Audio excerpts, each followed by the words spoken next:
Hello everyone, তো তারপর দুপুরের খাওয়া দাওয়া খেয়ে আমরা বিশ্রাম নিয়ে বিকেলবেলা বেরিয়ে পড়েছিলাম। দেখো কি সুন্দর চারিদিকে সবুজ। তো আমরা পৌঁছে গেলাম এই রাধাকৃষ্ণের মন্দিরটায়। মন্দিরটা খুব সুন্দর, বাইরে থেকে খুব সুন্দর বিভিন্ন ঠাকুরের মূর্তি রয়েছে, বাট মন্দিরের ভিতরে কোনো ক্যামেরা করা যাচ্ছিল না।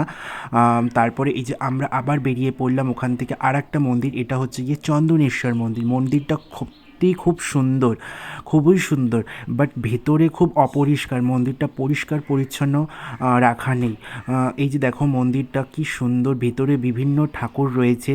আর এই যে এই পাশে একটা পুকুরের ঘাট রয়েছে, এখানে স্নান করে সবাই পুজো দেয়। এখানে আবার একটা গাছতলায় বড় ত্রিশূল রয়েছে, এখানেও পুজো দিচ্ছে সবাই। তারপর ওখান থেকে আমরা পৌঁছে গেলাম আর একটা মন্দির। এই মন্দিরটা নতুন হয়েছে, কারণ আমি 2021 সালে লাস্ট দীঘা গেছি, তখন এটা ছিল না। এখানে আবার একটা পার্কের মতন আছে পাশে, এখানে এই যে ভাই বোনগুলো ওরা দোলনা চড়ছিল। তারপরে যে দেখো মন্দিরটা কি সুন্দর। আসে তৃতীয় পার্ট।